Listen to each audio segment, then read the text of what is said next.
ওম বিষ্ণুরোম তৎশ্রী বিষ্ণু। নমস্কার, কেমন আছেন সবাই? দ্য ডেস্টিনি ফ্যামিলির নতুন আরেকটি ব্লগে আপনাদের স্বাগত জানাই। আজ শুক্রবার 8ই নভেম্বর 2024। এইভাবে কিন্তু আমি ডেটটা পুরো পারফেক্ট করে কোনোদিনই বলি না। তা আজ কেন বললাম? আজ ভাইদের বাড়ির গৃহপ্রবেশ। তা এই ব্লগটা ওরা সারা জীবন দেখলে যেন এই ডেটটা ওদের মনে থাকে, তাই জন্য সুন্দর করে ডেটটা বলে দিলাম। তা ভাইদের পুরনো বাড়ি থেকে আমরা বেরিয়ে ওর মা মাথায় করে ঘটিটা নিল। এটা ওদের নিয়ম নীতি, কি যে বাড়ি থেকে রীতি, যে কি বাড়ি থেকে ওদের ঘটিটা মাথায় নিয়ে নতুন বাড়িতে পৌঁছাতে হয় এবং সেই ঘটিটাতেই পুজো হয়, মানে সেটাই আর কি দেবী ঘট হিসাবে প্রতিষ্ঠিত হয়।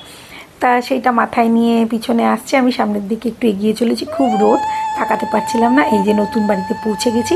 নতুন বাড়িতে এখনও পুরোপুরি রাস্তাটা ভালো মতো হয়নি, বাড়িটা তৈরি হয়েছে। আশেপাশে প্রচুর বাড়ি, একদম পুরো সুন্দর ফাঁকা জায়গায় বাড়িটা হয়েছে। আর একটা মজার কথা, ওই যে ওপরে রান্না হচ্ছে, এখানে ঠাকুমা আগে এসে দাঁড়িয়ে রয়েছে। আমরা সবাই মিলে টুকটুক করে এসে নতুন বাড়িতে ভোর ভোর করে এসে পৌঁছালাম। খুব ফোন নয়, 8টা বাজে। 8টার মধ্যে এসে পৌঁছলাম। পুরোহিত মশাই এসে যাবে। এই ঘরটা নিয়ে নতুন বস্ত্র পরে বাড়িতে ঢুকতে হয়।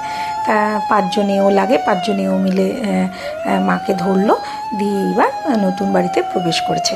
নতুন বাড়ি তো একদম প্রথম দিন থেকে যখন থেকে হচ্ছে, আমি টুকটাক ব্লগে কিন্তু এই নতুন বাড়ি দেখাচ্ছি। যেদিনকে ছাদ ঢালাই হয়েছে, যেদিনকে ভিত পুজো হয়েছে, সব কিছু আছে। দুটো বড় বড় ঘর হয়েছে, রান্নাঘর, পায়খানা, বাথরুম, হল, সব কিছু। পুজোয় বসবে।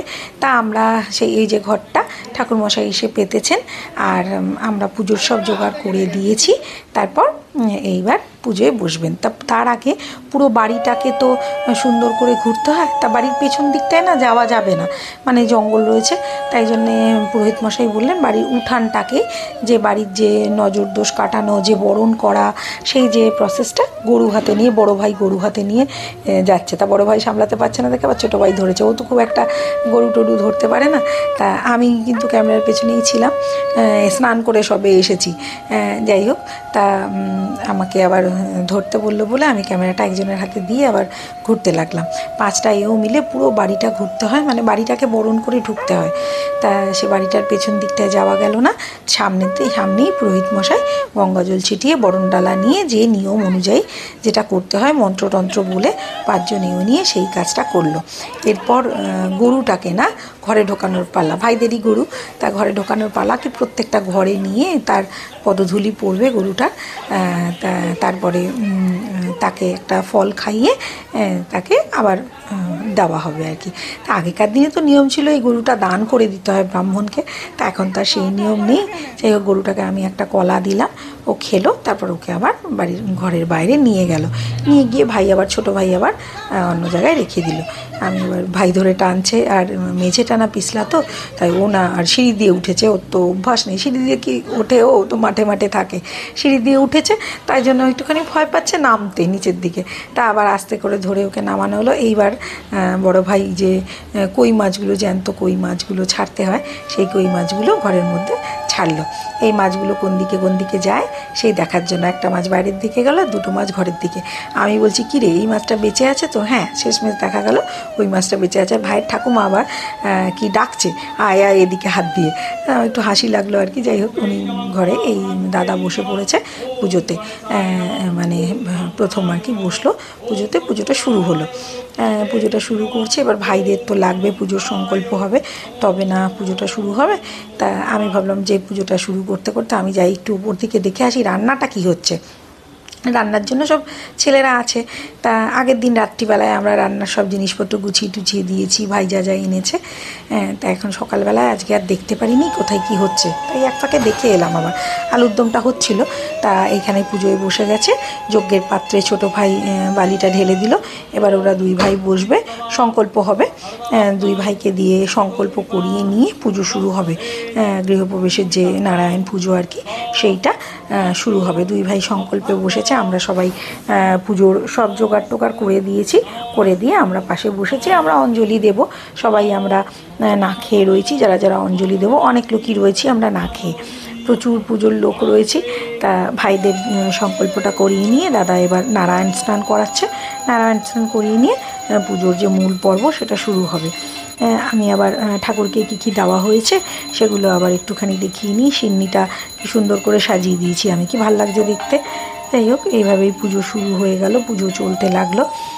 আমরা উপর দিকে আবার কি রান্না বান্না হচ্ছে সেগুলোও মাঝে মাঝে গিয়ে গিয়ে দেখে আসছি, যে সেরকম তো কেউ নেই দেখার মতো ভাইদের, তা মাঝে মধ্যে আবার যেতে হচ্ছে।